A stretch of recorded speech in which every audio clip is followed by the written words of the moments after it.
Hello, Mom, Dad, Me World. So, MacBook Air or MacBook Pro?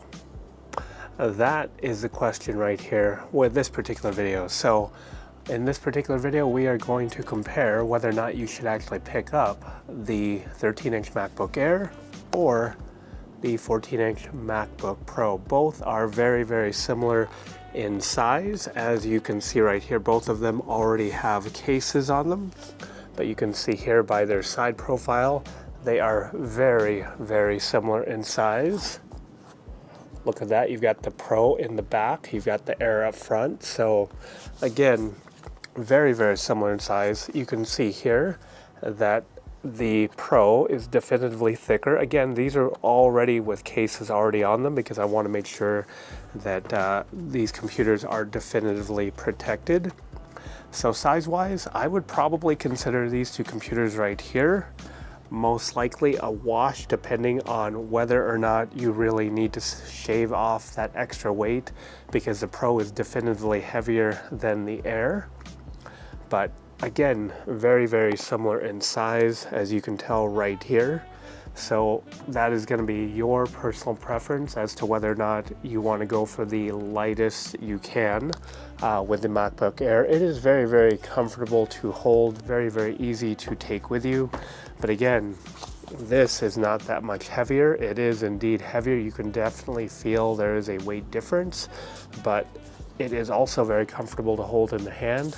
And because of the lightness and the form factor, if you did not have these two side by side, you would definitely not be complaining about that extra weight in the 14-inch MacBook Pro. So one of the big differences is going to be right here, and you could hear that startup chime in this particular display. So here you've got the blacks that truly stay black because the pixels do not light up. You've got very, very many zones here with this mini LED display. So 14-inch mini LED, you've got the notch right here cut out for the camera. It is bright, it is beautiful. You've also got 120 Hertz ProMotion. Compared that to this right here, and you've got the 13-inch IPS LCD LED display. So not mini LED, just like this one, not 120 Hertz ProMotion, but a beautiful, beautiful display nonetheless. So if you were to put these two side by side right next to each other, you will hardly tell a difference, unless of course it is a brighter or darker situation, where the darker situation you will not notice any of the backlight bleed with the mini LED, and you will also notice in brighter situations that the 14-inch Pro does get a little bit brighter to where you will actually notice the difference, especially while outdoors like we are right here. So that is the main difference there with the display. Another main difference is, I'm going to actually put these two up here right next to each other, is if you take a look right here, you can see these ports. And these ports right here, you've got the very, very similar ports on this side right here. If you are looking, you see the MagSafe, and then you see the dual USB ports on each side, and then you've got the headphone jack here on the Pro. But then if you flip it around on this end, you've got that headphone jack that was on the Pro on the other end. But then if you look, you've also got the SD card slot, HDMI, and another USB-C Thunderbolt on this side too, which makes it very, very handy depending on what you are doing. Another main difference is going to be the specs. So you've got M3, not the Pro, not the Max, but your M3, 8 graphic cores on this one compared to the M3Max. So the 14, this is the factory spec model, and I'm going to put the specs right here. You've got slightly binned CPU, slightly binned GPU, or more than slightly binned on the GPU compared to the unbinned one, but still much more graphical cores than the M3 MacBook Air.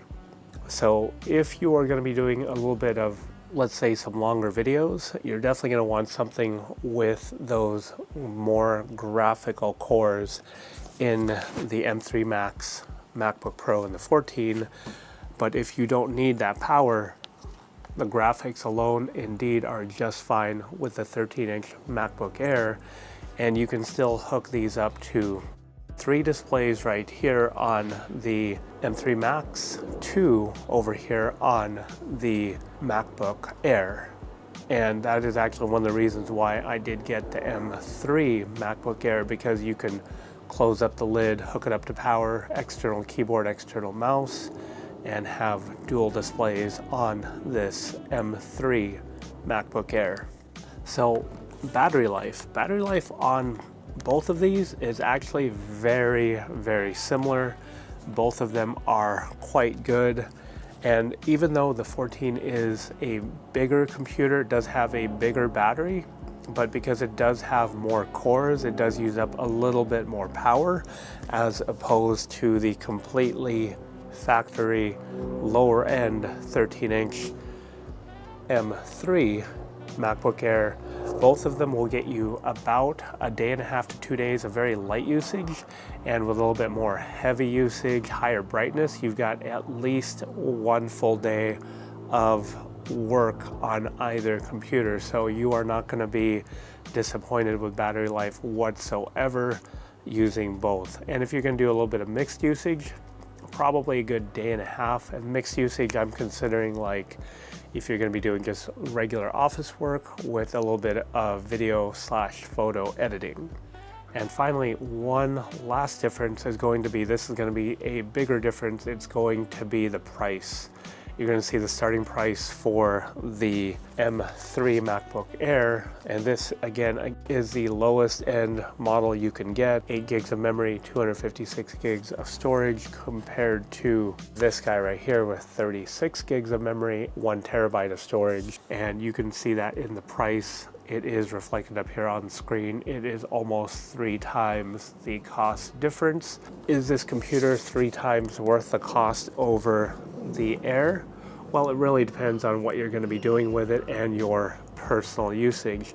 If your usage is mainly going to be for clerical work, some office work, web browsing, email, then 99.9% of you can get away with the MacBook Air. And even if you're going to be doing a little bit of video editing, or let's say you're doing a little bit more video editing, if you bump up the storage to 1 terabyte, bump up the RAM, many of you will be absolutely fine with the M3 MacBook Air. But if you say to yourself, I'm going to be doing a lot of videos, there's going to be more intense videos, you're going to probably want the M3 Max at the very least at this moment. Cross our fingers. I don't know what the M4 will have for us, but I'm also very excited for that. But as of right now, the M3 Max, it rips through videos very, very well. There is a noticeable difference between the two, but again, this is a much higher priced computer. You've got more power to that with the more power, more price with the M3 Max MacBook Pro. This is again the 14-inch stock model M3 Max, and then this is the 13-inch stock model low-end 13-inch MacBook Air. So hopefully you found a usage for either one of you. These are both personal computers of mine. This one I leave mainly at home. This one I actually do use a lot for travel when we are out and about. Both of these actually pair very well with a 13-inch iPad Pro, especially when you're using Sidecar and you want that secondary display, or if you need that secondary display, both are great for that. But if you enjoyed this video, you know what to do. Please hit the like and subscribe button. It really helps out our channel. And until next time, bye for now. Thanks for watching.